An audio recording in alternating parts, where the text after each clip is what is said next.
5 tahun aku menikah dengan suami yang tak tahu diri dan mertua yang sombong. Aku beri kejutan di acara akad mereka.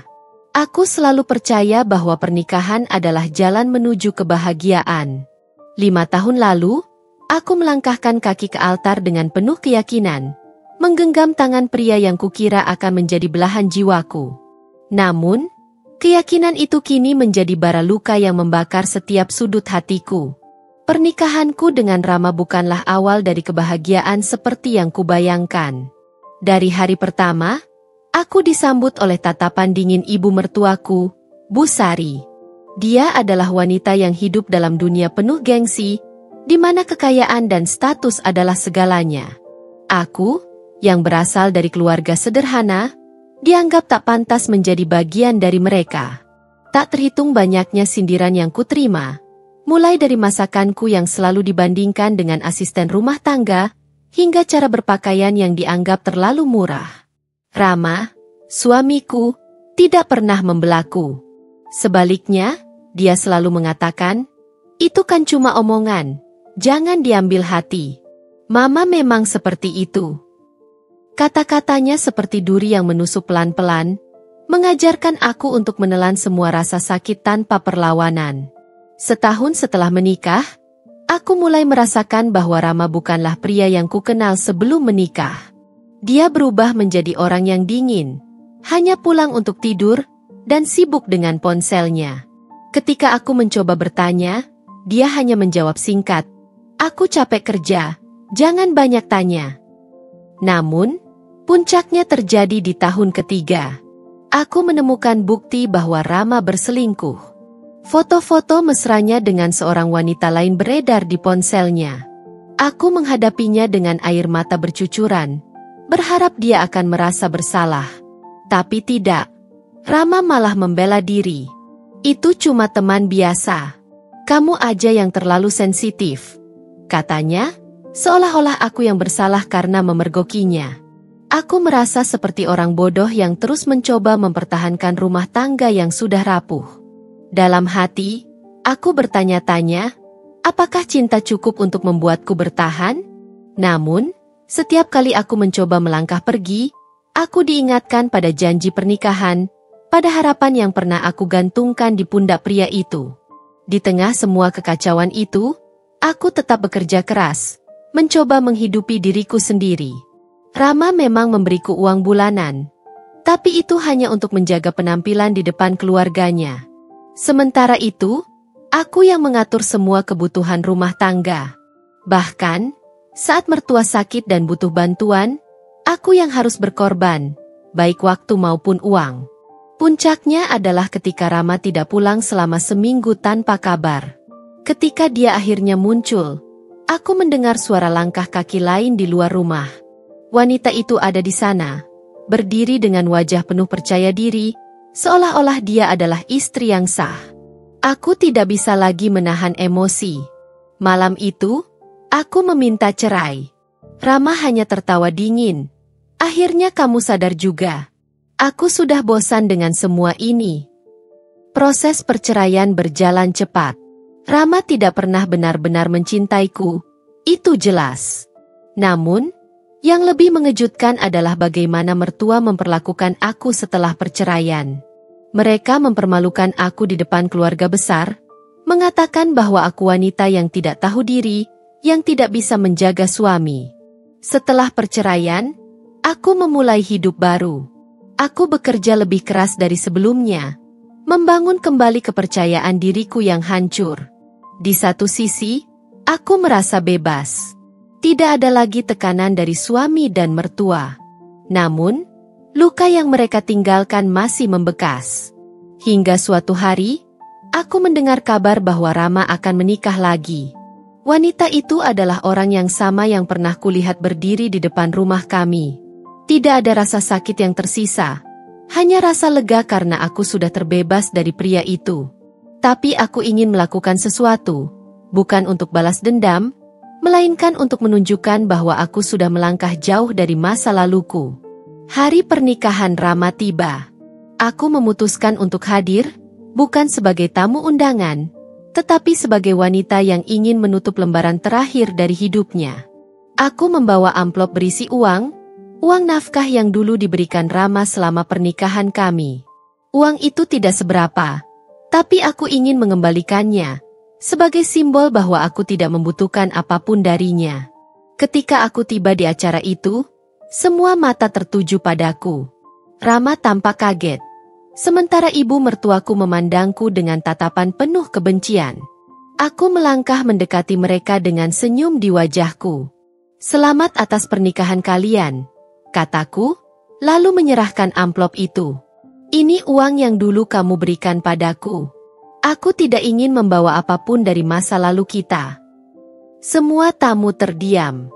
Istri baru Rama menatapnya dengan penuh tanda tanya. Aku tahu, hari itu, aku bukan hanya mengembalikan uang, tapi juga harga diriku yang pernah diinjak-injak. Aku pergi dari tempat itu dengan kepala tegak, meninggalkan mereka dengan rasa malu yang tidak akan pernah bisa mereka lupakan. Dan untuk pertama kalinya dalam 5 tahun, aku merasa benar-benar bebas. Rahma adalah seorang wanita sederhana dengan mimpi yang besar. Ia lahir dan tumbuh di keluarga yang hangat meski hidup serba pas-pasan. Ayahnya adalah seorang guru sekolah dasar, sementara ibunya membuka warung kecil di rumah. Rahma selalu diajarkan untuk bersyukur atas apa yang dimiliki dan bekerja keras untuk meraih yang diinginkan. Rahma berusia 26 tahun ketika ia bertemu dengan Rama, seorang pria yang membuatnya merasa dunia lebih cerah. Rama adalah pria mapan dengan pekerjaan di perusahaan besar. Ia datang dari keluarga terpandang, sesuatu yang awalnya membuat Rahma ragu untuk melanjutkan hubungan mereka. Namun, Rama tampak serius.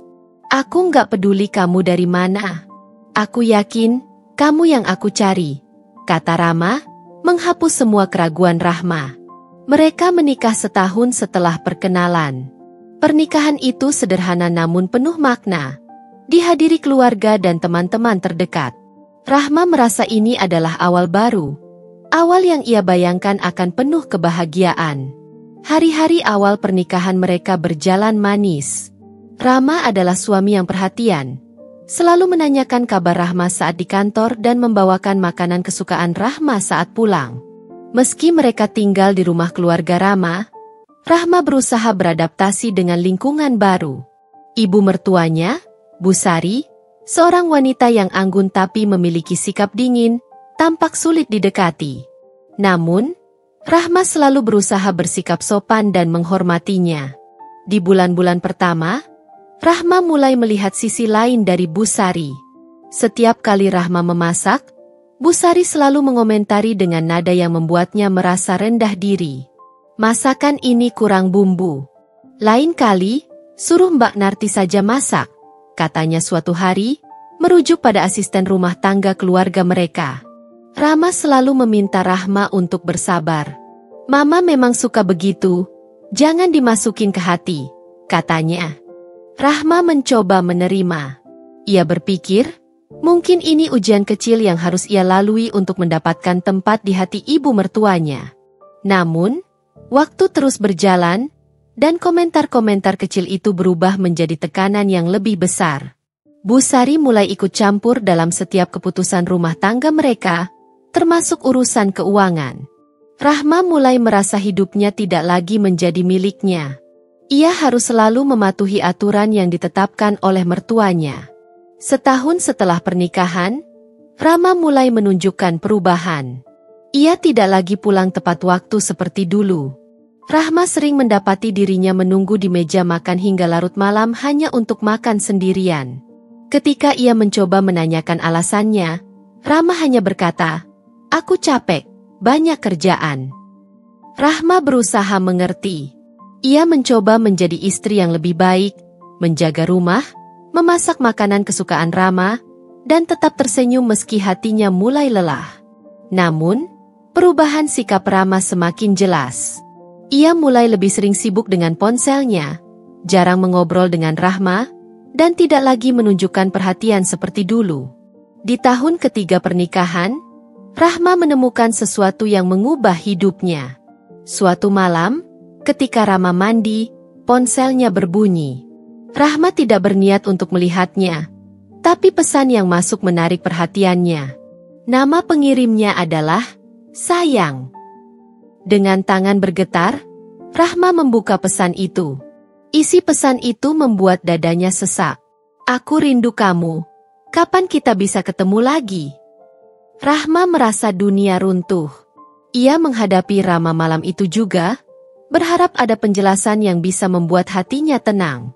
Namun, Rama hanya mengatakan, itu cuma teman. Kamu jangan lebay, deh. Jawaban itu tidak menenangkan, malah menambah luka di hati Rahma. Rahma mencoba bertahan. Ia berpikir, mungkin ia harus lebih sabar, lebih kuat, demi mempertahankan pernikahannya. Namun, kenyataan semakin sulit diterima. Rama semakin sering pergi tanpa kabar, dan Bu Sari semakin memperlakukannya seperti pembantu, bukan menantu. Pada suatu malam, setelah Rama tidak pulang selama seminggu, Rahma mendapati dirinya duduk sendirian di ruang tamu, menangis tanpa suara. Ia sadar, ia tidak bisa terus seperti ini. Cinta yang ia miliki untuk Rama tidak cukup untuk menghapus semua rasa sakit dan kehampaan yang ia rasakan. Akhirnya, dengan hati yang berat, Rahma meminta cerai. Rama tidak menunjukkan sedikitpun tanda kesedihan atau penyesalan. Kalau itu yang kamu mau, terserah, katanya, dingin. Proses perceraian berjalan cepat, seperti Rama yang ingin segera lepas darinya. Setelah perceraian, Rahma memulai hidup baru. Ia bekerja keras membangun karirnya, melupakan semua luka yang pernah ada. Hingga suatu hari, ia mendengar kabar bahwa Rama akan menikah lagi. Rahma tidak merasa marah atau cemburu. Sebaliknya, ia merasa lega. Namun, ia tahu, ada satu hal yang harus ia lakukan sebelum benar-benar menutup lembaran hidupnya bersama Rama. Rahma menjalani hidupnya setelah perceraian dengan penuh tekad. Awalnya tidak mudah. Hari-hari pertama setelah berpisah, ia sering merasa hampa. Ketika malam tiba dan keheningan menyelimuti apartemen kecilnya, Rahma kerap menangis. Ia merasa gagal, bukan hanya sebagai istri tetapi juga sebagai wanita. Lingkungan pun tidak membantu. Tetangga lama dan bahkan beberapa kerabat sering membicarakannya di belakang, mengatakan hal-hal seperti, kasihan ya, ditinggal suami. Mungkin dia kurang bisa melayani. Namun, Rahma bertekad bangkit. Ia mulai sibuk bekerja. Ia menerima tawaran sebagai asisten manajer di sebuah perusahaan perdagangan. Pekerjaan itu cukup berat, tetapi Rahma menikmatinya. Ia merasa setiap kesibukan adalah pelarian dari masa lalu. Gajinya cukup untuk memenuhi kebutuhan dan sedikit menyisihkan tabungan. Ia mulai belajar menyayangi dirinya sendiri. Dalam perjalanan itu, Rahma juga membangun hubungan dengan teman-teman baru. Salah satunya adalah Dina, seorang rekan kerja yang juga pernah bercerai. Dina sering mengajak Rahma berbicara dan mengingatkan bahwa kehidupan pasca cerai bukanlah akhir segalanya. Hidupmu bukan tentang dia, Rahma. Jangan biarkan masa lalu terus menghantuimu, kata Dina suatu hari. Namun, luka lama tidak sepenuhnya hilang. Ada saat-saat di mana Rahma teringat semua hinaan dari Bu Sari. Ada rasa getir setiap kali ia melihat pasangan bahagia di jalan. Tapi perlahan, ia belajar untuk berdamai dengan kenyataan. 3 tahun berlalu setelah perceraian itu. Rahma kini adalah wanita mandiri. Ia mendapatkan promosi di tempat kerjanya, menjadi kepala divisi. Ia bahkan mulai mengejar hobinya yang dulu terlupakan, melukis. Hidupnya terasa jauh lebih baik, meski ada bagian kecil dalam dirinya yang belum sepenuhnya tenang. Suatu pagi, ketika Rahma sedang bersiap-siap berangkat kerja, ponselnya berbunyi. Sebuah pesan dari Dina muncul di layar. Rahma, kamu tahu nggak? Mantan suamimu mau nikah lagi. Ada undangan tersebar di sosial media. Rahma terpaku beberapa detik. Ia tidak tahu harus merasa apa. Akhirnya ia memutuskan untuk membuka undangan digital yang dikirimkan Dina. Di sana, tertulis jelas nama Rama dan seorang wanita yang wajahnya tidak asing. Wanita itu adalah orang yang sama yang pernah Rahma lihat di depan rumahnya. Malam saat semuanya berantakan. Alih-alih merasa sakit hati, Rahma tersenyum kecil. Ia sadar bahwa ia sudah tidak memiliki rasa apa-apa terhadap Rama. Tapi, saat ia menatap kembali undangan itu, sebuah ide muncul di kepalanya. Ia ingin menyelesaikan semuanya dengan cara yang tak terlupakan. Hari pernikahan Rama akhirnya tiba. Rahma memutuskan untuk hadir, meskipun ia tahu dirinya tidak diundang. Ia mengenakan gaun sederhana berwarna biru tua, rambutnya ditata rapi, dan ia membawa sebuah amplop kecil. Di dalamnya, ia memasukkan uang yang dulu ia terima sebagai nafkah selama pernikahan mereka. Uang itu bukan jumlah besar, tapi cukup menjadi simbol. Selama bertahun-tahun, Rahma menyimpan uang itu bukan karena ia membutuhkan, tetapi karena ia belum menemukan waktu yang tepat untuk melepaskannya. Pernikahan digelar di sebuah hotel mewah. Ketika Rahma tiba, ia melihat tamu-tamu yang berdandan anggun memenuhi ruangan. Semua mata beralih ke arahnya saat ia melangkah masuk. Bisik-bisik mulai terdengar. "Itu kan mantan istrinya Rama," ujar seseorang dengan nada penasaran. Rahma tidak peduli. Ia melangkah dengan percaya diri menuju pelaminan, di mana Rama dan istri barunya, Karin, sedang menerima ucapan selamat. Bu Sari berdiri tidak jauh dari mereka. Wajahnya dipenuhi senyum sombong seperti biasa. Ketika giliran Rahma tiba, Rama tampak terkejut. Wajahnya berubah pucat, tetapi ia tidak bisa menghindar. Karin tampak bingung melihat siapa wanita ini. "Selamat atas pernikahan kalian," kata Rahma dengan senyum tipis. Ia menyerahkan amplop itu kepada Rama. "Ini uang nafkah yang dulu kamu berikan selama pernikahan kita. Aku tidak membutuhkannya lagi. Dan aku rasa sekarang saatnya aku mengembalikannya. Semoga kalian bahagia," lanjutnya dengan suara lembut tapi penuh arti. Semua mata tamu tertuju pada mereka. Karin menatap Rama dengan ekspresi penuh tanda tanya, sementara Bu Sari tampak terkejut sekaligus marah. Rama tidak bisa berkata apa-apa. Rahma melanjutkan, "Aku hanya ingin memastikan, aku tidak membawa apa-apa darimu saat aku pergi. Tidak uangmu, tidak cintamu, tidak juga rasa hormatmu. Karena sekarang, aku sudah punya semua itu untuk diriku sendiri." Rahma berbalik tanpa menunggu jawaban. Tamu-tamu mulai berbisik lebih keras. Beberapa menahan tawa, sementara yang lain tampak bingung dengan situasi itu. Rahma keluar dari ruangan dengan kepala tegak, meninggalkan masa lalunya di belakang. Saat ia melangkah ke parkiran, Rahma merasa seperti beban berat yang selama ini menghantuinya akhirnya terangkat. Itu bukan balas dendam, melainkan penutupan. Ia akhirnya benar-benar bebas dari bayang-bayang masa lalunya, siap untuk melangkah ke masa depan yang lebih cerah. Rahma kembali ke apartemennya malam itu dengan perasaan yang sulit dijelaskan. Ada kelegaan yang besar, tapi juga kekosongan yang samar-samar terasa. Ia menyalakan lampu ruang tamu dan duduk di sofa, memandangi lukisan setengah jadi yang sudah berminggu-minggu tak tersentuh. Untuk pertama kalinya setelah sekian lama, Rahma merasa hidupnya telah benar-benar menjadi miliknya sendiri. Keesokan harinya, di kantor, Dina mendekatinya dengan senyum penuh rasa ingin tahu. "Kamu serius datang ke pernikahan mantan suamimu kemarin? Semua orang sekarang ngomongin itu."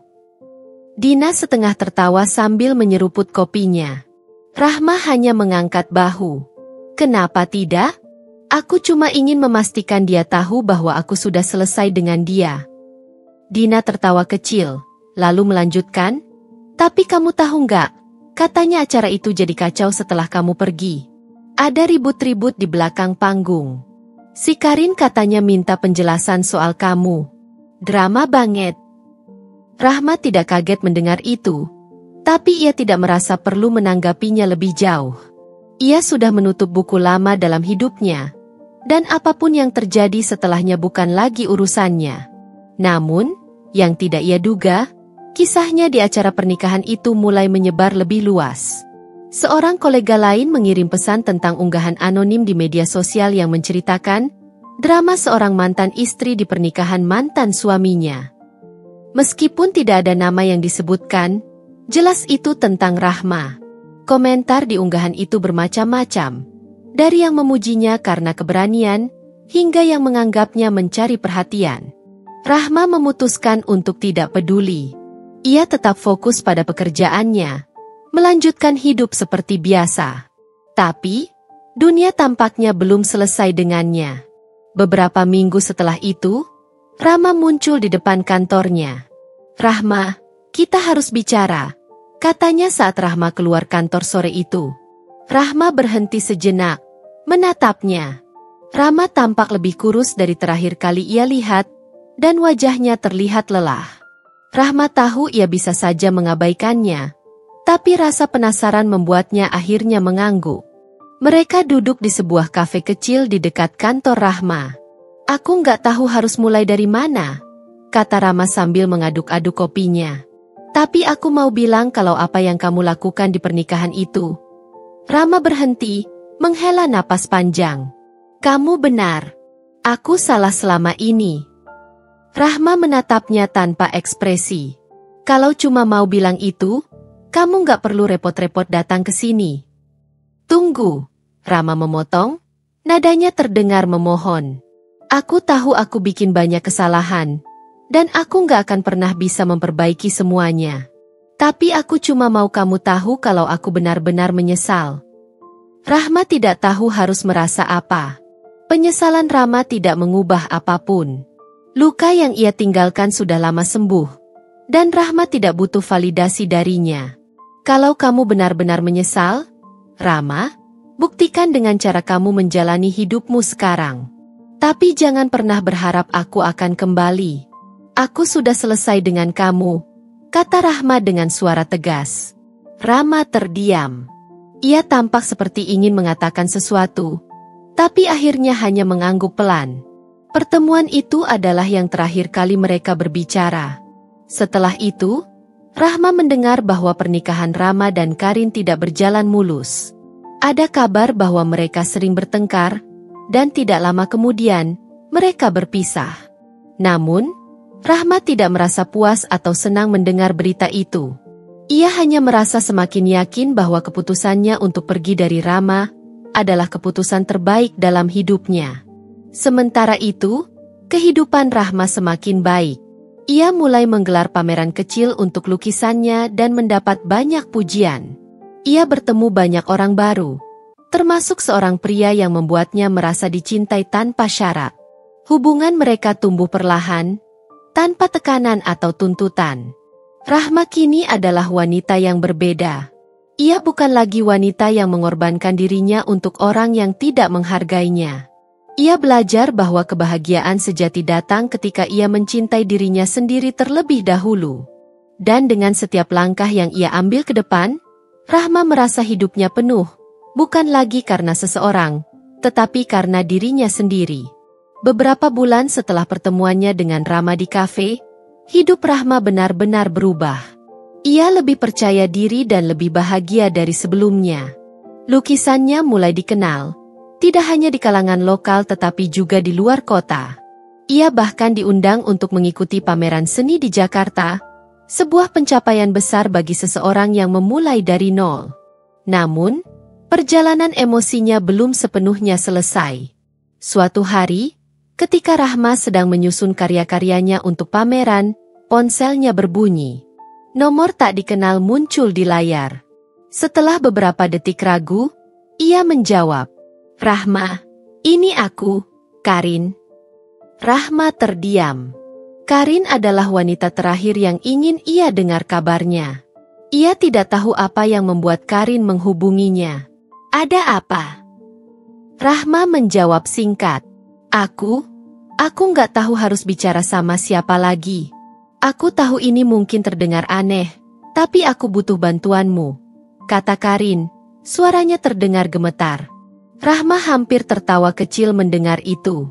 "Bantuan apa yang kamu butuhkan dariku? Kita tidak punya hubungan apa-apa. Tolong dengar aku dulu. Pinta Karin dengan nada hampir putus asa. Rama pergi.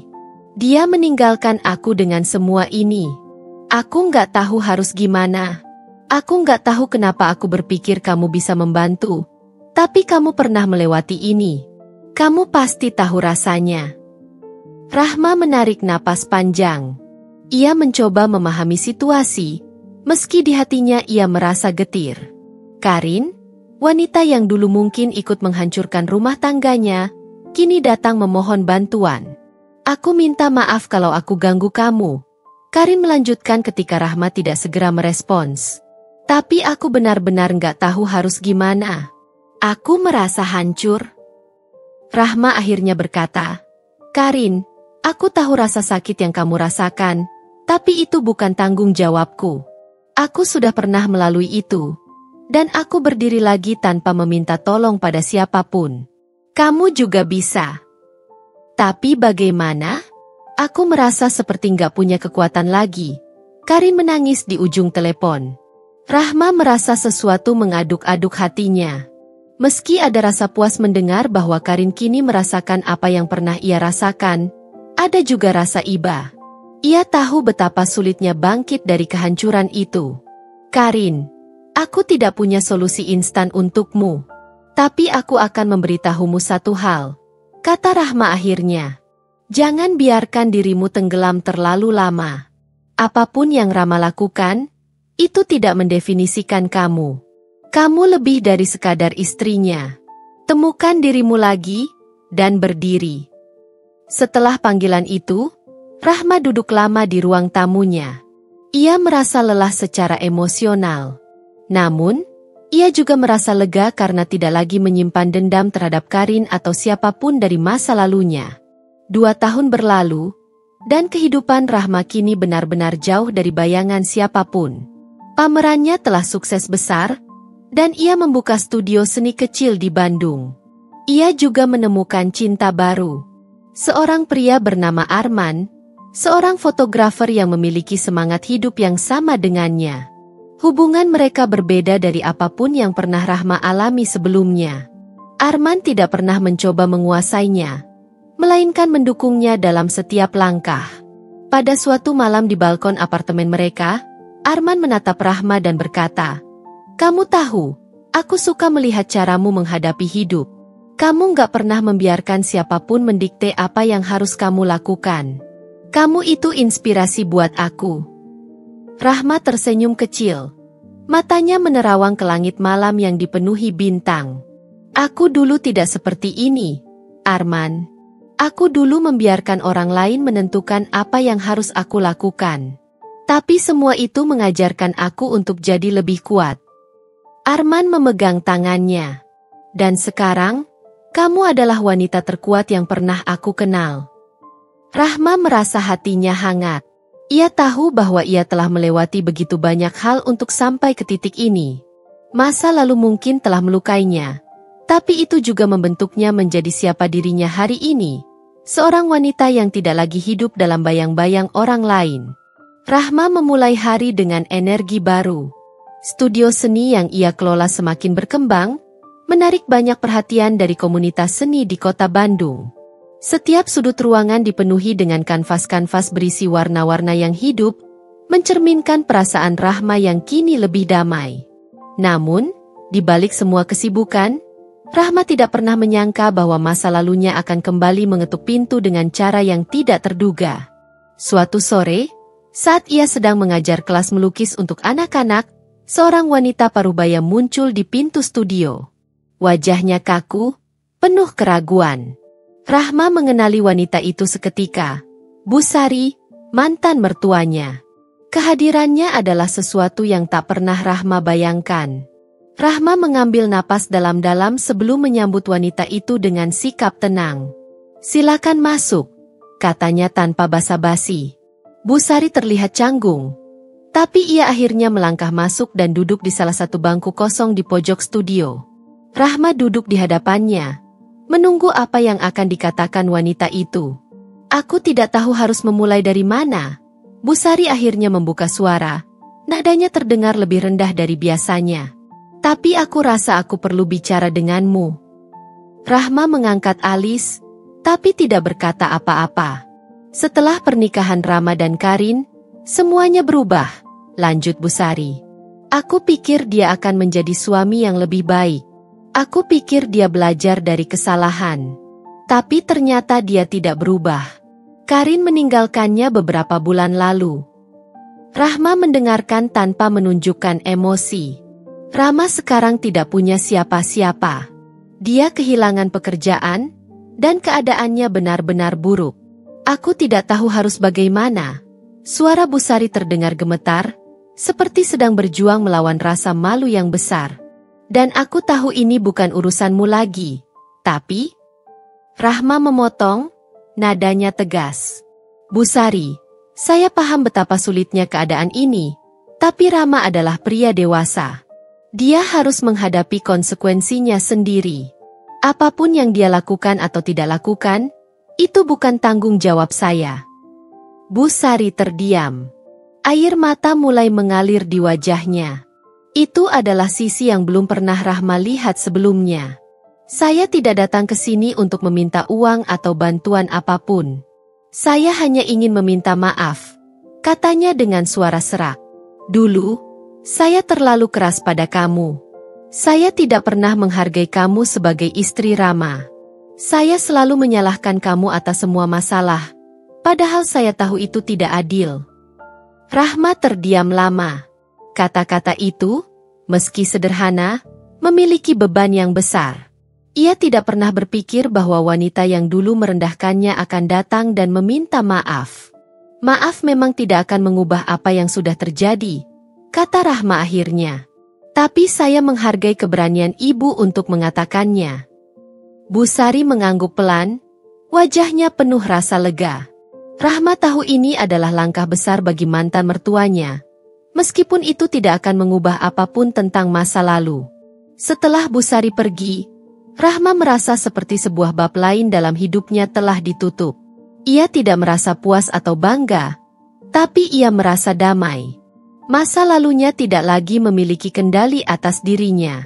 Di rumah, Arman menatapnya dengan heran ketika Rahma menceritakan apa yang terjadi. Kamu tidak marah atau kesal? Tanyanya. Rahma menggeleng pelan. Tidak ada gunanya marah. Semua itu sudah berlalu, dan aku tidak mau membuang energiku untuk hal yang sudah selesai. Arman tersenyum, menatapnya dengan penuh kekaguman. Itu yang membuatku jatuh cinta padamu. Rahma, kamu selalu bisa melihat ke depan. Rahma menatap pria itu, merasa bersyukur atas keberadaan Arman dalam hidupnya. Ia tahu bahwa cintanya pada Arman berbeda dari yang pernah ia rasakan sebelumnya. Cinta ini tidak bergantung pada pengorbanan atau pengharapan, melainkan pada penerimaan dan kebahagiaan bersama. Hari-hari berlalu, dan Rahma terus melangkah maju, meninggalkan jejak-jejak indah di dunia seni dan dalam hidup orang-orang yang ia temui. Hidupnya kini adalah miliknya sendiri, penuh warna dan cerita yang ia ciptakan dengan tangannya sendiri. Beberapa bulan setelah pertemuan dengan Busari, Rahma merasa hidupnya semakin stabil.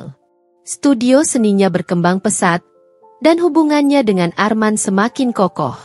Namun, ia tidak pernah menduga bahwa ketenangan yang ia bangun dengan susah payah akan terusik kembali.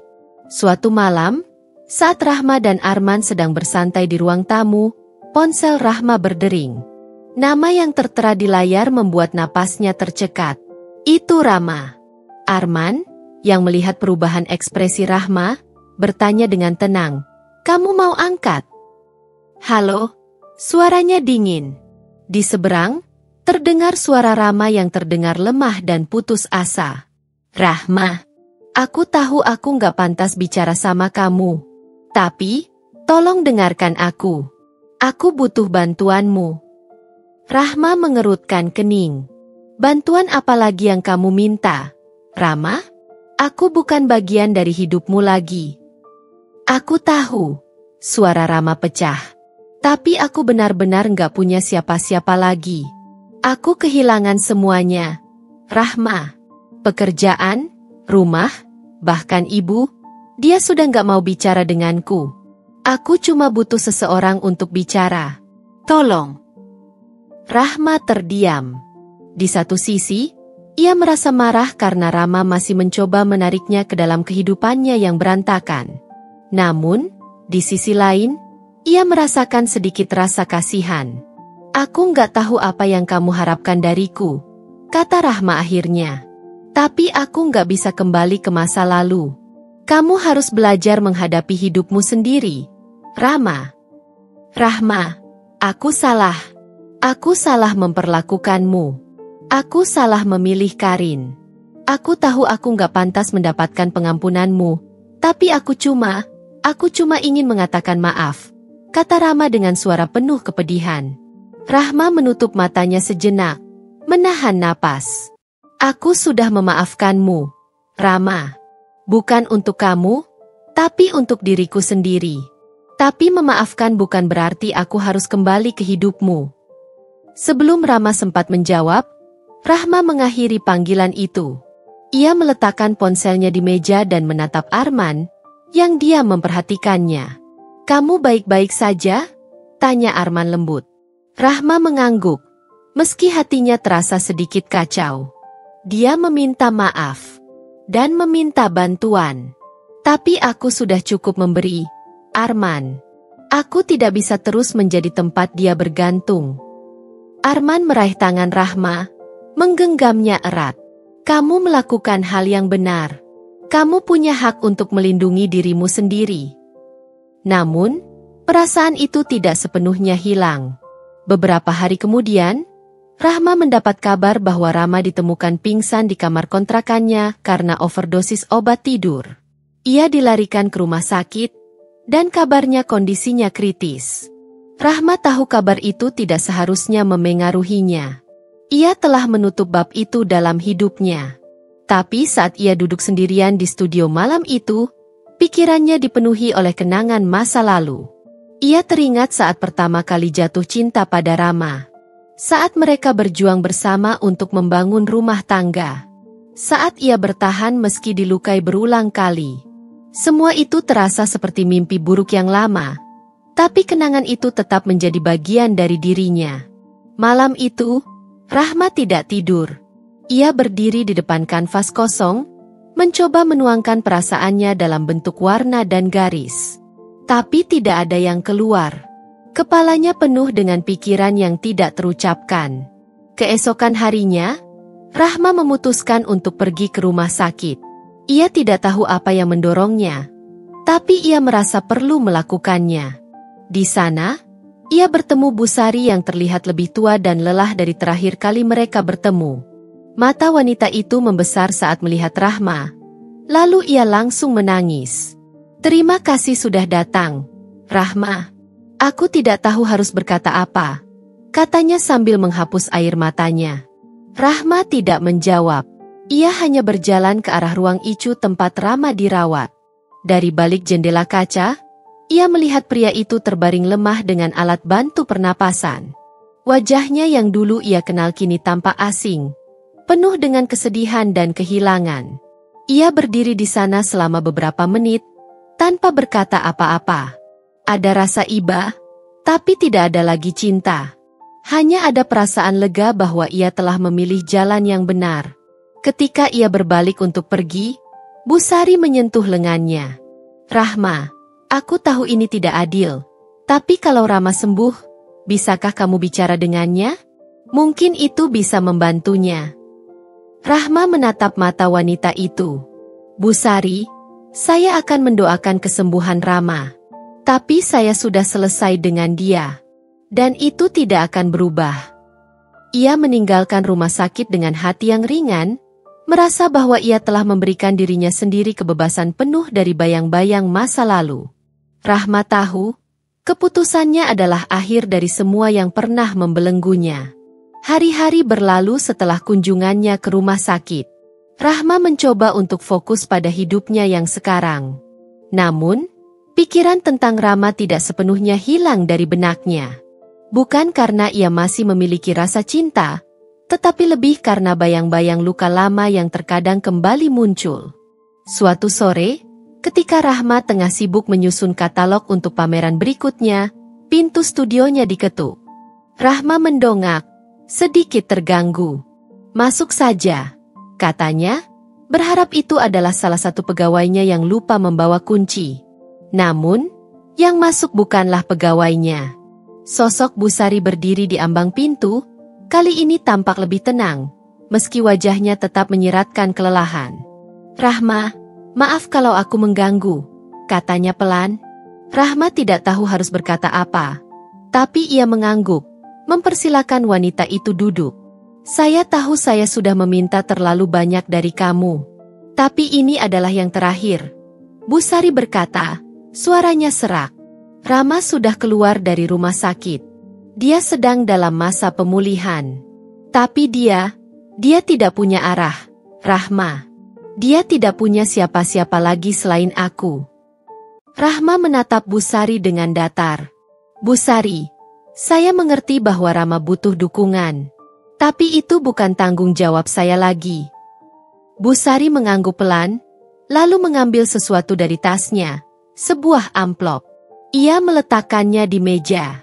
"Ini uang yang dulu kamu kembalikan di hari pernikahan Rama dengan Karin.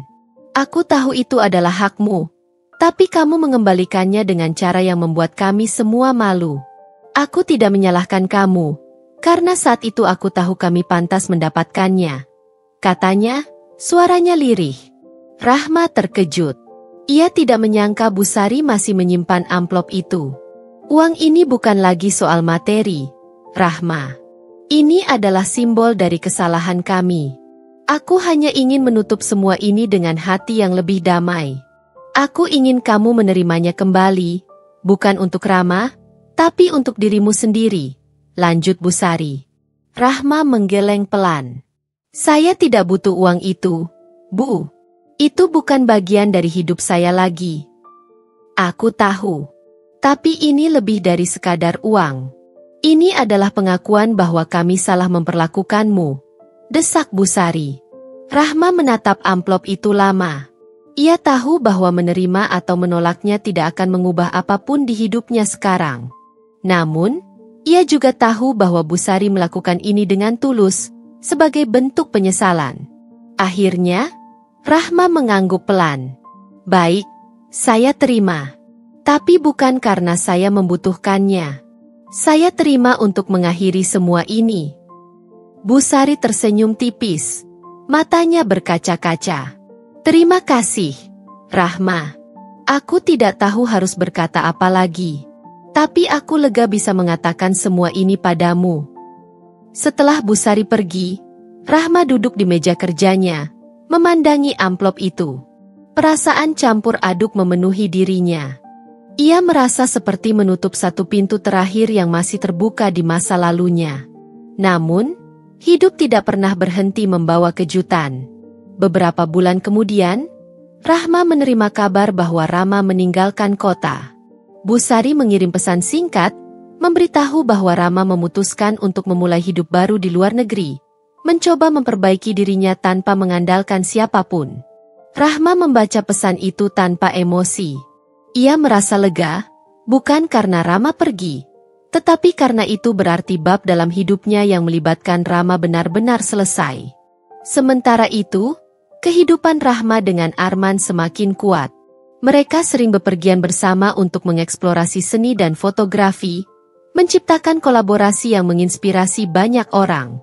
Hubungan mereka bukanlah tentang saling memiliki, melainkan saling mendukung dan membebaskan. Di suatu malam yang tenang, ketika Rahma dan Arman sedang duduk di balkon, memandang kota yang bersinar di bawah mereka, Rahma berkata, "Arman, aku pernah berpikir kebahagiaan itu tidak mungkin untukku. Tapi kamu membuktikan bahwa aku salah." Arman tersenyum, menggenggam tangan Rahma dengan erat. "Aku tidak membuktikan apa-apa, Rahma. Kamu yang menemukan kebahagiaanmu sendiri. Aku hanya ada di sini untuk melihatmu bersinar." Rahma memandang pria itu dengan mata yang penuh rasa syukur. Masa lalu telah mengajarkannya banyak hal. Tapi masa kini adalah tempat di mana ia menemukan kebebasan sejati. Rahma tahu, Inilah kehidupan yang selalu ia inginkan.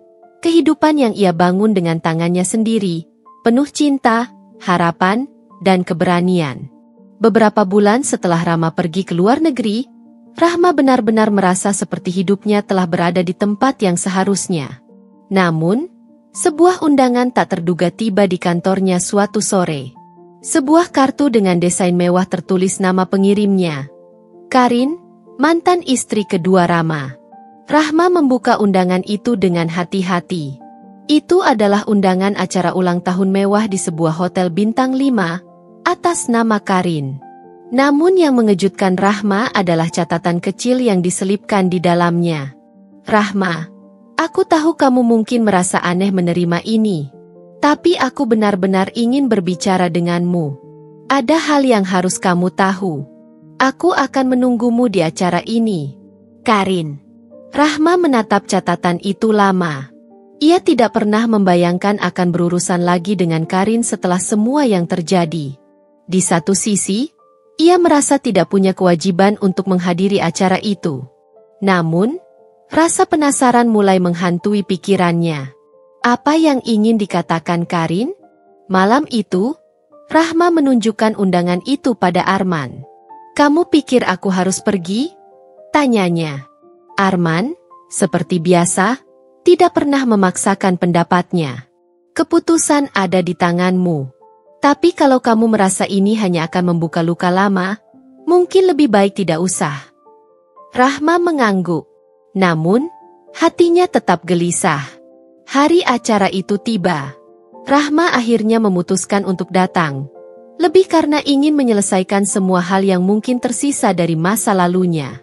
Dengan gaun sederhana namun elegan, ia tiba di hotel mewah tempat acara diadakan.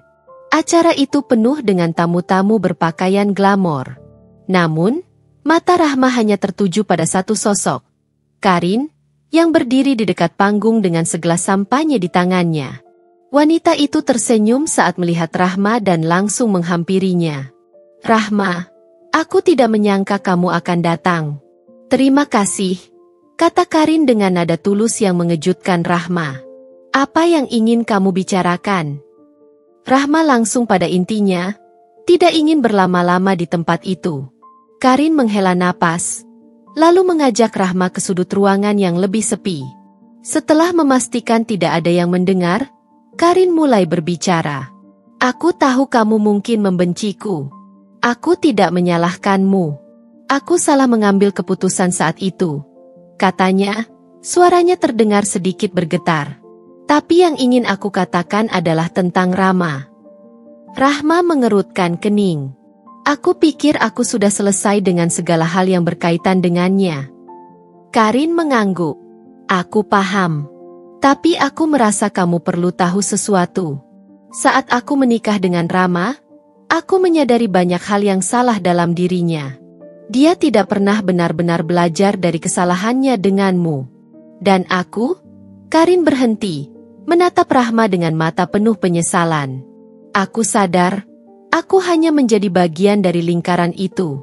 Aku ingin meminta maaf padamu. Rahma menatap Karin, tidak tahu harus berkata apa. Ini adalah pertama kalinya seseorang dari masa lalunya benar-benar meminta maaf secara tulus. Aku sudah memaafkan semuanya, Karin.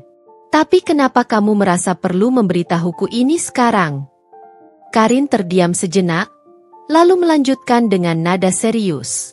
Karena Rama kembali ke Indonesia. Dan aku dengar dia mencoba mencari cara untuk bertemu denganmu. Aku hanya ingin kamu waspada. Aku tidak ingin dia merusak hidupmu lagi seperti yang dia lakukan padaku. Rahma merasa darahnya berdesir. Ia tidak pernah membayangkan Rama akan kembali dan mencoba menghubunginya lagi. Terima kasih sudah memberitahu, kata Rahma akhirnya, mencoba tetap tenang meski hatinya bergolak. Beberapa minggu kemudian, ketakutan Karin menjadi kenyataan. Rama mengirim pesan singkat kepada Rahma, meminta untuk bertemu. Ia mengaku ingin meminta maaf sekali lagi dan membicarakan sesuatu yang penting. Rahma mengabaikan pesan itu. Namun, Rama tidak menyerah. Ia mulai mengirimkan bunga ke studio Rahma dengan pesan-pesan penuh penyesalan. Bahkan, suatu hari, Rama muncul di depan studio, menunggu Rahma keluar. Arman, yang mulai merasa situasi ini mengganggu, akhirnya berbicara serius dengan Rahma. Rahma, aku tahu kamu bisa menangani ini sendiri. Tapi aku tidak bisa diam saja melihat dia mencoba mengganggu hidupmu lagi. Apa yang kamu mau aku lakukan? Tanyanya dengan nada penuh perhatian. Rahma menghela napas panjang. Aku akan bicara dengannya. Satu kali saja. Aku ingin semuanya selesai tanpa meninggalkan celah lagi. Pertemuan itu terjadi di sebuah kafe kecil, dengan Arman menunggu di luar untuk berjaga-jaga. Saat Rahma tiba, Rama sudah ada di sana. Wajahnya terlihat lebih tua dan lelah dibandingkan terakhir kali mereka bertemu. Terima kasih sudah mau bertemu, kata Rama dengan suara pelan. Rahma menatapnya tanpa ekspresi. Apa yang kamu inginkan, Rama? Hidupku sudah berjalan tanpa kamu. Aku tidak mau ini berubah. Rama menunduk, lalu berkata, aku hanya ingin kamu tahu bahwa aku benar-benar menyesal. Aku tahu aku telah menghancurkanmu. Aku kehilangan segalanya karena kebodohanku sendiri. Tapi aku juga kehilangan sesuatu yang paling berharga. Kamu. Rahma merasa emosinya bergejolak, tapi ia tetap tenang. Rama, penyesalanmu tidak akan mengubah apapun. Hidupku sekarang adalah hidup yang aku bangun dengan susah payah setelah semua yang kamu lakukan. Aku tidak akan membiarkan kamu masuk lagi ke dalamnya. Rama menatap Rahma dengan mata penuh kesedihan. Aku hanya ingin kesempatan kedua. Bukan untuk kembali, tapi untuk menebus kesalahanku. Rahma berdiri, mengambil napas dalam-dalam. Penebusan itu bukan tanggung jawabku. Kalau kamu benar-benar ingin berubah, buktikan pada dirimu sendiri. Tapi jangan libatkan aku lagi. Ia meninggalkan kafe dengan perasaan lega, seolah-olah beban terakhir dari masa lalunya akhirnya lepas. Di luar, Arman menyambutnya dengan senyuman yang menenangkan, dan Rahma tahu ia telah membuat keputusan yang benar. Namun, Rahma tahu ini belum akhir dari semua konflik. Ia bersiap menghadapi apapun yang mungkin terjadi, dengan keyakinan bahwa dirinya lebih kuat dari apapun yang akan datang. Beberapa hari setelah pertemuan dengan Rama, Rahma merasa hidupnya seolah kembali memasuki sebuah fase yang lebih tenang. Ia dan Arman kembali menjalani rutinitas mereka, dan meskipun perasaan Rahma tidak sepenuhnya lepas dari bayang-bayang masa lalu, ia merasa lebih kuat. Namun, angin tak selalu berhembus sesuai keinginan, dan badai kadang datang tanpa peringatan. Suatu sore, ketika Rahma sedang mengorganisir koleksi lukisan untuk pameran yang akan datang, ia mendapat telepon tak terduga dari seorang nomor yang tidak dikenalnya. Awalnya ia ragu untuk mengangkatnya, tetapi sesuatu dalam dirinya mendorongnya untuk menjawab. Halo? Suara Rahma terdengar cemas. Halo, ini Bu Sari. Suara wanita itu terdengar terbata-bata. Rahma, maaf kalau saya mengganggu, tapi ada sesuatu yang harus kamu tahu. Ini sangat penting. Rahma terkejut mendengar nama Bu Sari. Ia tidak pernah lagi berhubungan langsung dengan ibu mantannya setelah perceraian mereka. Ada apa, Bu Sari? Ada masalah besar, Rahma. Rama, dia dalam bahaya, kata Bu Sari. Suara wanita itu mulai terdengar panik. Dia menghilang, Rahma. Saya tidak tahu harus bagaimana lagi. Saya sangat khawatir. Rahma merasa tubuhnya kaku. Apa maksud Bu Sari? Kenapa saya harus peduli tentang Rama sekarang? Ada lebih dari itu, Rahma, jawab Bu Sari. Suara tangis mulai terdengar di ujung telepon. Rama terlibat dalam masalah besar. Dia terjerat utang yang mengancam hidupnya. Dan saya rasa, kamu adalah satu-satunya yang bisa membantu dia. Rahma merasa seperti bumi menggelinding di bawah kakinya. Selama ini, ia berusaha untuk menjauhkan diri dari masa lalunya. Dan kini masa lalu itu datang dengan cara yang tak terduga. Saya sudah selesai dengan semuanya, Bu Sari, katanya dengan tegas, namun hatinya dipenuhi kekhawatiran. Saya tidak bisa kembali ke hidupnya. Aku mengerti, Rahma, dan aku tidak berharap kamu kembali. Tapi, saya hanya ingin kamu tahu, Rama sedang terpojok. Jika tidak ada yang membantu, saya takut dia akan melakukan hal-hal yang lebih buruk. Saya cuma ingin kamu tahu sebelum terlambat, kata Busari, hampir putus asa. Setelah telepon itu berakhir, Rahma merasa bingung. Hatinya terbelah antara rasa kasihan yang mendalam dan keputusan yang sudah ia buat untuk melupakan semuanya. Tetapi, suara Busari dan rasa cemas yang ia dengar, membuatnya tidak bisa begitu saja mengabaikan situasi itu. Arman, kata Rahma, menoleh pada pria yang duduk di sudut ruangan sambil memeriksa beberapa dokumen. Ada yang harus saya bicarakan dengan kamu. Arman meletakkan dokumennya dan menatap Rahma dengan penuh perhatian. Ada apa? Kamu terlihat tidak tenang. Rahma duduk di sampingnya, memegang tangannya. Busari menghubungi saya. Dia bilang Rama sedang dalam bahaya besar. Utang dan masalah lain yang mengancam hidupnya. Dan dia bilang saya harus membantu. Arman terdiam sejenak. Matanya menganalisa ekspresi Rahma. Apa kamu berpikir untuk membantu dia? Rahma menghela napas. Aku tidak tahu, Arman. Aku merasa ini berat. Tapi jika aku tidak melakukannya, aku akan merasa bersalah. Arman meraih tangan Rahma, menggenggamnya dengan lembut. Rahma, aku tahu kamu orang yang baik, dan kamu selalu ingin membantu. Tapi kamu sudah melewati banyak hal bersama dia. Kamu sudah berjuang, dan aku tidak ingin melihatmu kembali terjerat dalam masalah yang sama. Kamu tidak harus menanggungnya sendiri. Rahma menatap Arman, merasakan dukungan yang tulus darinya. Namun, hatinya tetap ragu. Aku tahu, Arman. Tapi, bagaimana jika aku bisa membantu? Bagaimana jika ini adalah cara untuk benar-benar menutup masa lalu? Arman menghela napas, tahu bahwa ini adalah keputusan besar yang harus diambil Rahma sendiri. Apapun yang kamu putuskan, aku akan ada di sini untuk mendukungmu. Tapi ingat, jangan biarkan dirimu kembali terluka karena seseorang yang sudah melukaimu. Rahma menunduk sejenak, berpikir keras. Perasaan bingung dan cemas semakin menyelimuti dirinya. Ia tahu bahwa berurusan dengan Rama sekali lagi bisa membuka luka lama yang sulit untuk disembuhkan. Namun, perasaan kasihan dan ingin membantu tetap mengganggu pikirannya. Setelah beberapa hari penuh kebingungan, Rahma akhirnya memutuskan untuk menemui Busari, mencari tahu lebih banyak tentang keadaan Rama. Ia ingin memastikan apakah ini benar-benar keadaan darurat atau hanya kekhawatiran yang berlebihan. Setibanya di rumah Busari, ia disambut dengan wajah cemas wanita itu. Busari mempersilakan Rahma duduk dan mulai menceritakan lebih lanjut. Rama berhutang banyak pada orang yang salah, Rahma. Orang-orang itu mereka tidak main-main. Jika tidak ada yang membayar utangnya, mereka akan memburunya sampai ke ujung dunia.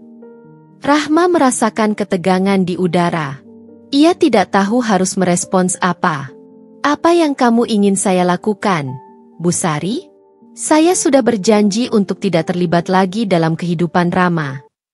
Rahma, aku tidak meminta kamu untuk menjadi penyelamatnya, kata Busari dengan suara berat. Aku hanya ingin kamu tahu bahwa ini bisa berakhir sangat buruk.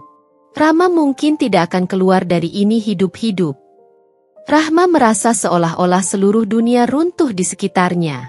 Semua yang telah ia bangun, semua yang telah ia lakukan untuk menyembuhkan dirinya sendiri, kini dipertanyakan oleh perasaan kasihan yang semakin mendalam. Ia berdiri dan berjalan ke jendela, menatap kota yang dipenuhi kehidupan dan hiruk-pikuknya. Tapi bagaimana kalau aku tidak melakukan apa-apa? Busari? Bagaimana kalau aku hanya membiarkannya? Rahma berkata pelan. Busari mendekat, meletakkan tangan di bahu Rahma. Kadang-kadang, Rahma, kita harus memilih untuk melepaskan dan memberi kesempatan bagi orang lain untuk belajar dari kesalahannya. Tapi, jika kamu merasa harus melakukan sesuatu, Aku tidak akan menghalangi. Rahma menatap keluar jendela, berpikir panjang. Mungkin ia bisa menutup masa lalu ini sekali dan untuk selamanya, dengan cara yang benar. Namun, ia tahu bahwa melakukan itu akan membuatnya terlibat lebih jauh dari yang ia inginkan. Akankah ia bisa menghadapinya kali ini? Rahma merasakan kegelisahan yang semakin mendalam. Seperti ada sesuatu yang membebaninya lebih berat daripada sebelumnya. Meskipun ia berusaha meyakinkan dirinya bahwa ia tidak memiliki kewajiban untuk terlibat lagi dalam hidup Rama, kenyataan bahwa lelaki itu berada dalam bahaya mengusik hatinya. Ia tidak bisa begitu saja membiarkan sesuatu yang buruk terjadi padanya, meskipun mereka sudah berpisah. Apa yang sebenarnya kamu ingin aku lakukan, Busari? Tanya Rahma, suaranya hampir tak terdengar. Busari menatapnya dengan mata penuh harapan dan ketakutan. Aku tidak tahu harus berbuat apa lagi, Rahma. Rama tidak mendengarkan siapapun lagi. Dia sudah terjerat dengan kelompok yang sangat berbahaya. Mereka mengancam akan membuatnya membayar dengan nyawanya jika utangnya tidak dilunasi. Aku hanya bisa mengandalkanmu. Rahma menarik napas dalam-dalam. Ia tahu betul bahwa menghadapinya lagi bisa membuka banyak luka lama. Tetapi entah kenapa perasaan kasihan terhadap Rama selalu mengusik pikirannya. Ia tidak bisa berpura-pura tidak peduli. Busari, saya akan mencoba membantu, katanya dengan suara tegas namun penuh keraguan. Tapi saya tidak tahu bagaimana saya bisa membantu mengatasi masalah sebesar ini. Saya butuh lebih banyak informasi. Busari mengangguk, lalu mengeluarkan sebuah amplop dari tasnya dan memberikannya pada Rahma. Ini adalah informasi tentang orang-orang yang terlibat dalam utangnya. Mereka adalah kelompok yang sulit ditembus, Rahma. Mereka bukan hanya orang biasa. Kalau kamu memutuskan untuk turun tangan, kamu harus hati-hati. Rahma menerima amplop itu dengan tangan gemetar, merasakan betapa beratnya beban yang harus ia tanggung. Ia tahu bahwa keputusan ini bukan tanpa risiko. Tetapi ada sesuatu dalam dirinya yang mendorongnya untuk terus melangkah. Untuk tidak membiarkan seseorang, bahkan seseorang yang telah melukai hatinya, terjebak dalam penderitaan yang tak bisa ditanggung. Setelah meninggalkan rumah Busari, Rahma segera menemui Arman. Ia tahu ia tidak bisa menghadapinya sendirian. Meskipun ia sudah mengumpulkan tekad untuk membantu, ia juga merasa perlu berbicara dengan seseorang yang dapat memberinya perspektif yang lebih jelas. Arman, aku harus pergi ke tempat-tempat yang mungkin berbahaya untuk mencari tahu lebih banyak tentang orang-orang ini. Aku butuh bantuanmu. Kamu akan tetap bersamaku, kan? Tanya Rahma, menatap pria itu dengan penuh harap. Arman mengerutkan kening, ekspresinya menunjukkan kekhawatiran yang mendalam. Rahma, aku tidak suka dengan ini. Aku tahu kamu ingin membantu, tapi ini bukan masalah yang bisa kamu selesaikan sendirian. Kalau mereka benar-benar kelompok berbahaya, aku tidak ingin kamu terluka. Rahma menggenggam tangan Arman, meyakinkannya. Aku tahu risikonya, Arman. Tapi ini bukan hanya tentang Rama. Ini tentang memastikan aku bisa tidur dengan tenang setelah semua ini selesai. Aku butuh kamu di sampingku. Arman menatap Rahma untuk waktu yang lama, seolah-olah sedang berusaha memutuskan apakah ia harus membiarkannya pergi atau membujuknya untuk tidak terlibat. Akhirnya, ia menghela napas panjang.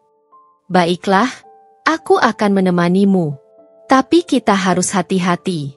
Aku tidak ingin kamu terjebak lebih dalam lagi.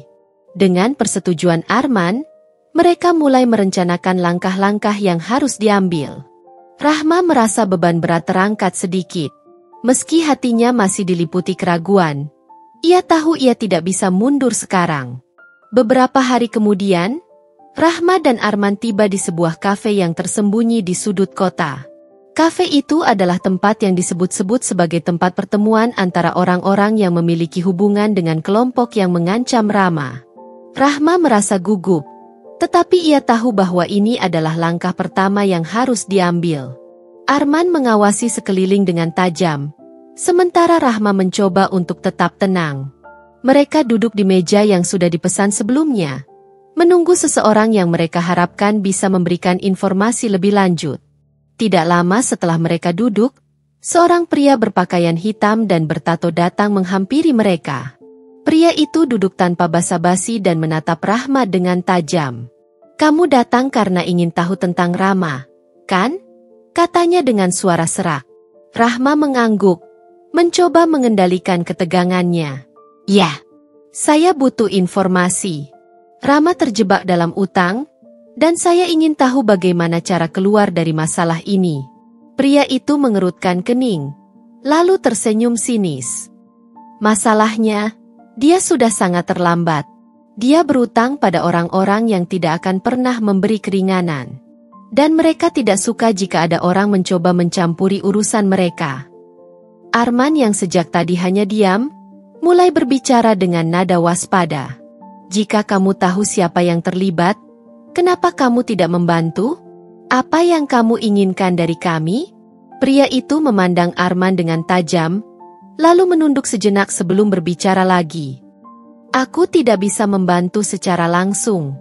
Tapi kalau kamu ingin melindungi Rama, kalian harus siap menghadapi konsekuensinya.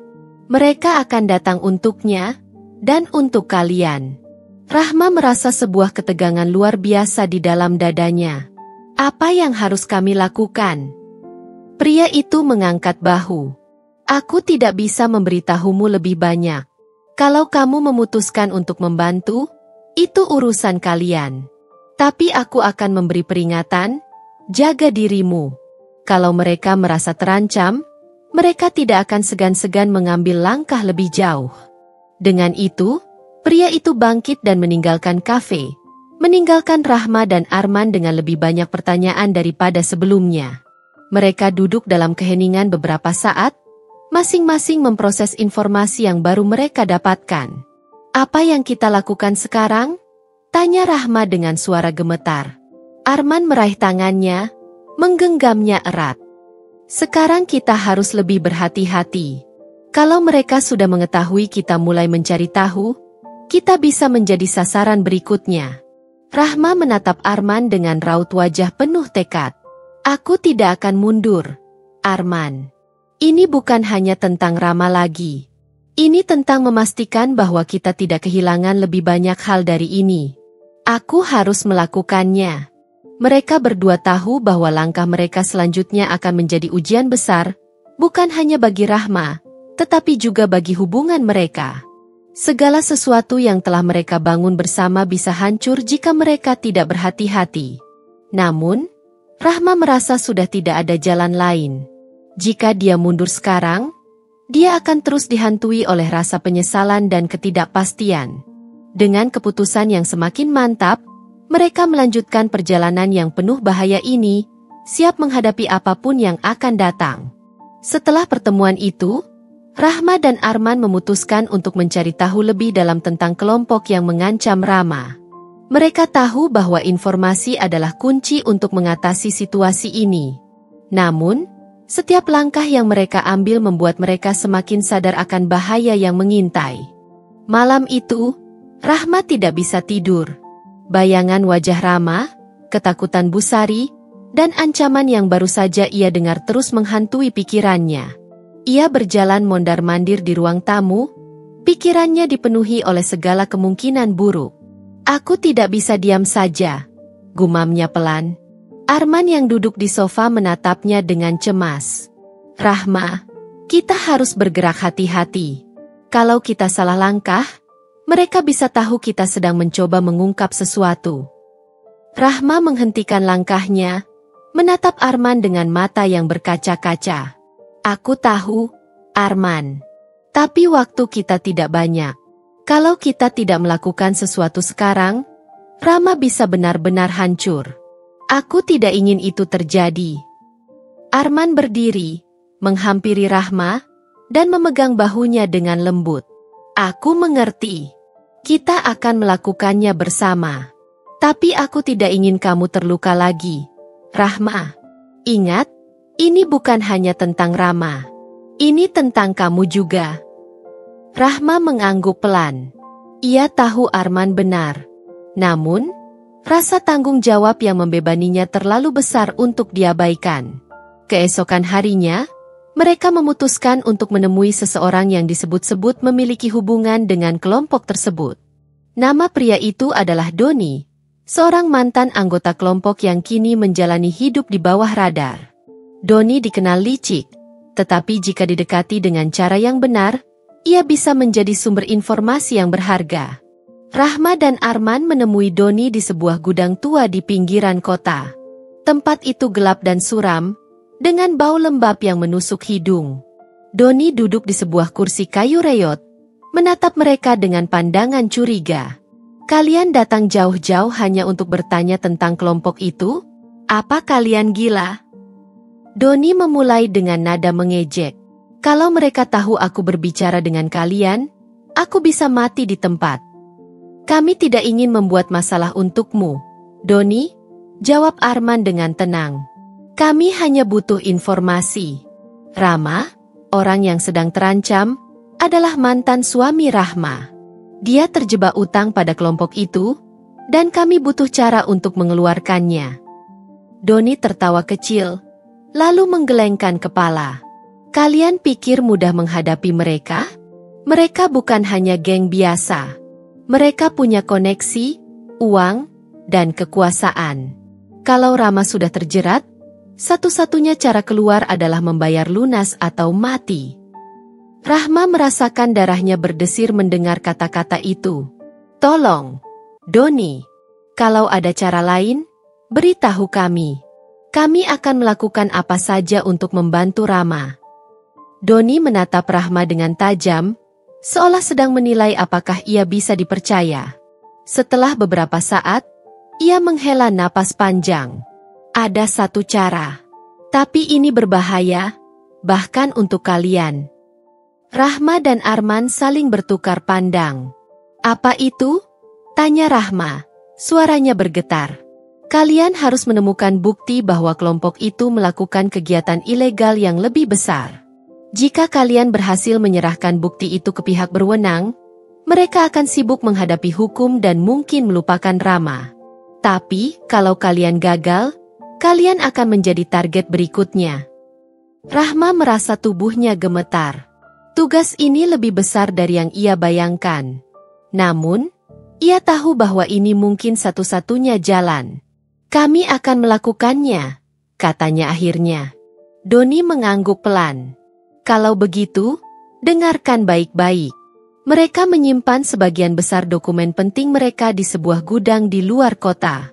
Gudang itu dijaga ketat, tapi kalau kalian pintar, kalian bisa masuk tanpa terdeteksi. Di dalamnya, kalian harus mencari file dengan label merah. Itu adalah bukti yang kalian butuhkan."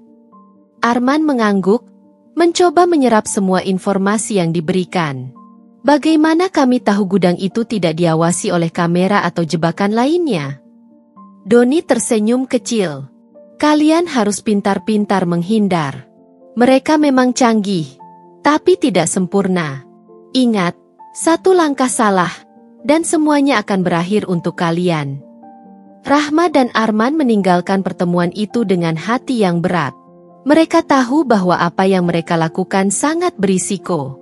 Namun, mereka tidak punya pilihan lain. Jika ini adalah cara untuk menyelamatkan Rama sekaligus memastikan keselamatan mereka, mereka harus mencobanya. Malam itu, mereka mempersiapkan diri untuk menyusup ke gudang yang dimaksud.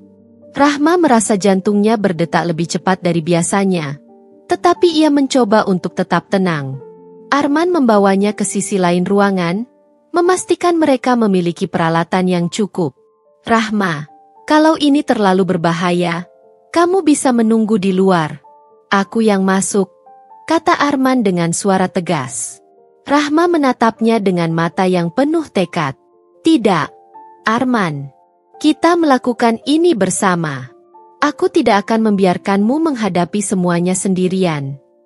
Dengan peralatan sederhana dan peta gudang yang diberikan Doni, mereka menuju lokasi.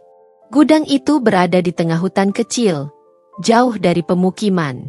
Cahaya bulan menjadi satu-satunya penerangan mereka saat mereka mendekati bangunan besar itu. Rahma merasa napasnya semakin berat ketika mereka tiba di depan gudang. Suara langkah kaki para penjaga terdengar jelas di telinganya, membuat adrenalinnya meningkat. Mereka harus bergerak cepat dan hati-hati. Satu kesalahan saja bisa membawa mereka ke dalam bahaya besar. Rahma dan Arman bersembunyi di balik semak-semak, mengamati gudang dari kejauhan. Cahaya lampu sorot terus berputar, menyisir area sekitar. Dua penjaga bersenjata mondar-mandir di depan pintu utama. Rahma merasakan detak jantungnya semakin cepat, tetapi ia menekan rasa takutnya. Rencananya, kita masuk melalui sisi kanan gudang. Ada jendela kecil yang bisa kita pakai untuk masuk.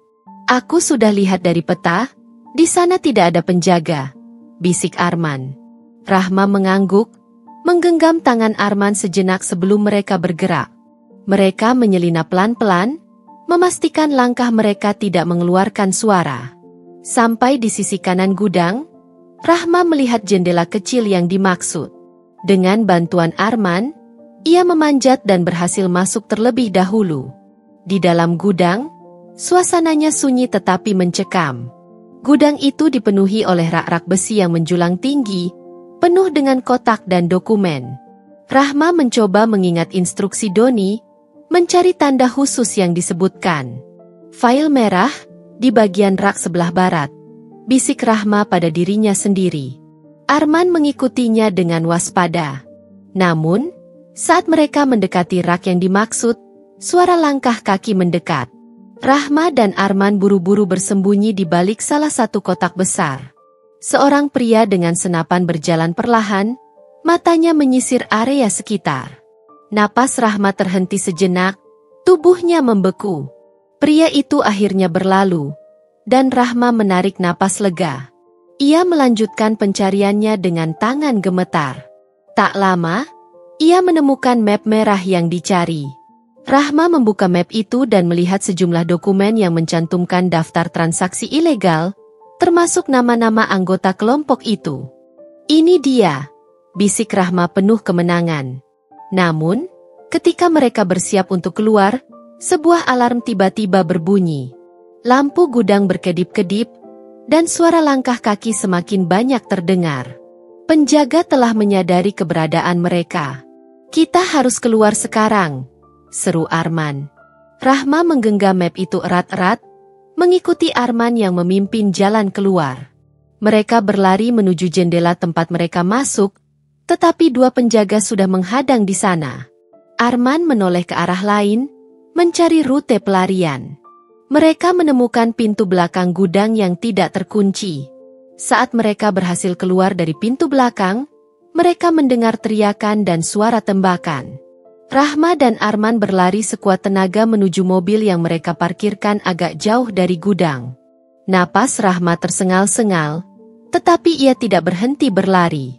Sesampainya di mobil, Arman langsung menyalakan mesin, dan mereka melaju kencang meninggalkan lokasi itu. Tembakan terdengar lagi, tetapi untungnya tidak mengenai mereka. Rahma dan Arman akhirnya tiba di tempat aman, sebuah rumah kecil milik teman lama Arman yang mereka gunakan sebagai tempat persembunyian sementara. Rahma masih memegang map merah itu dengan erat, tangannya gemetar. Kita berhasil, katanya dengan suara parau. Arman memeluk Rahma erat. Kita belum selesai, Rahma. Kita harus menyerahkan dokumen ini ke pihak berwenang secepat mungkin. Rahma mengangguk. Aku tahu. Tapi setidaknya, kita sudah punya sesuatu untuk melawan mereka. Keesokan harinya, mereka mengatur pertemuan dengan seorang petugas kepolisian yang dapat dipercaya. Petugas itu, seorang pria bernama Pak Hendro, sudah lama mencari bukti untuk menangkap kelompok kriminal tersebut. Dengan dokumen yang Rahma dan Arman bawa, Pak Hendro akhirnya memiliki cukup bukti untuk melakukan penggerbekan besar-besaran. Beberapa minggu kemudian, berita tentang penangkapan kelompok kriminal itu menjadi sorotan media. Nama-nama besar yang terlibat dalam organisasi itu terungkap, dan ancaman terhadap Rahma akhirnya lenyap. Bu Sari menghubungi Rahma dengan suara penuh haru, mengucapkan terima kasih atas keberaniannya. Namun, meski ancaman sudah berlalu, Hubungan Rahma dan Rama tidak berubah. Rahma tidak kembali ke masa lalu. Ia merasa bahwa ini adalah akhir yang adil bagi semua pihak. Ia membantu Rama, tetapi ia tidak ingin lagi terjebak dalam hubungan yang merugikan dirinya. Di sisi lain, hubungan Rahma dan Arman semakin kuat. Mereka telah melalui banyak hal bersama, dan kini mereka siap melangkah ke depan tanpa bayang-bayang masa lalu. Rahma merasa lega dan damai. Akhirnya menemukan kebahagiaan yang selama ini ia cari. Hari itu, Rahma berdiri di depan cermin, mengenakan gaun sederhana yang memancarkan keanggunan. Rambutnya ditata rapi, wajahnya dihiasi senyuman kecil namun tegas. Ia mempersiapkan dirinya untuk menghadiri sebuah acara yang ia tahu akan menjadi momen penting dalam hidupnya. Bukan untuk merayakan, melainkan untuk menutup lembaran lama dengan cara yang bermartabat. Acara pernikahan Rama dengan istri barunya digelar di sebuah gedung mewah di pusat kota. Suara musik dan tawa undangan memenuhi ruangan, tetapi Rahma melangkah masuk dengan tenang, membawa amplop berisi uang yang dulu pernah Rama serahkan sebagai nafkah setelah perceraian mereka. Uang itu tak pernah ia gunakan, bukan karena ia tidak membutuhkannya, tetapi karena ia tahu harga dirinya jauh lebih bernilai daripada nominal tersebut. Ketika ia melangkah lebih dalam, beberapa pasang mata menatapnya dengan terkejut. Rahma tidak peduli. Ia berjalan menuju panggung utama, tempat Rama dan istrinya duduk di pelaminan. Rama yang awalnya tersenyum penuh kebanggaan, perlahan berubah kaku saat melihat Rahma mendekat. "Selamat atas pernikahanmu, Rama," kata Rahma dengan suara tegas, namun tetap tenang. Rama menatapnya tanpa kata, tetapi wajahnya menunjukkan ketidaknyamanan. Istrinya tampak bingung, menatap Rahma lalu Rama. Rahma mengangkat amplop yang ia bawa. "Ini uang nafkah yang dulu kamu berikan. Aku tidak pernah menggunakannya. Aku kembalikan hari ini, karena aku ingin memulai hidupku tanpa ada utang budi darimu, sekecil apapun." Suasana ruangan mendadak hening. Para tamu menatap adegan itu dengan rasa ingin tahu dan kaget. Bu Sari yang juga hadir tampak canggung, tetapi tidak berkata apa-apa. Rama mencoba berbicara, tetapi Rahma melanjutkan, "Aku bukan lagi Rahma yang dulu. Aku bukan perempuan yang akan membiarkan diriku diinjak atau dipandang rendah. Aku sudah berdamai dengan masa laluku, dan sekarang, aku berdiri di sini bukan untuk menghancurkan kebahagiaanmu, tapi untuk memastikan aku meninggalkanmu tanpa beban apapun." Rahma meletakkan amplop itu di meja dekat pelaminan, menatap Rama sekali lagi, lalu berbalik tanpa menunggu jawaban. Ketika ia melangkah keluar dari gedung itu, udara dingin menyambutnya. Namun, Rahma merasa hatinya lebih ringan dari sebelumnya. Di pintu keluar, Arman sudah menunggu, menyandarkan diri di mobilnya dengan senyum menenangkan. "Sudah selesai?" tanya Arman. Rahma mengangguk. "Sudah. Aku merasa ini adalah langkah terakhir yang harus kulakukan untuk benar-benar menutup lembaran lama." Arman membuka pintu mobil untuk Rahma. Lalu mereka melanjutkan perjalanan meninggalkan masa lalu yang kini tak lagi membebani. Penutup. Cerita Rahma adalah kisah tentang keberanian untuk keluar dari hubungan yang tidak sehat, berdiri tegak meskipun dihantam berbagai tekanan, dan menemukan kekuatan dalam diri untuk melangkah maju. Kehidupan memang tidak selalu berjalan sesuai rencana, tetapi dengan keteguhan hati, kita bisa menciptakan akhir yang lebih baik. Rahma membuktikan bahwa kebahagiaan sejati tidak datang dari orang lain, melainkan dari penerimaan diri sendiri dan keberanian untuk memperjuangkan harga diri. Di balik segala kesakitan, ia menemukan kedamaian dan cinta yang tulus dari seseorang yang benar-benar mendukungnya. Akhir cerita ini bukan sekadar penutup, melainkan awal baru bagi Rahma untuk menjalani hidupnya tanpa bayang-bayang masa lalu.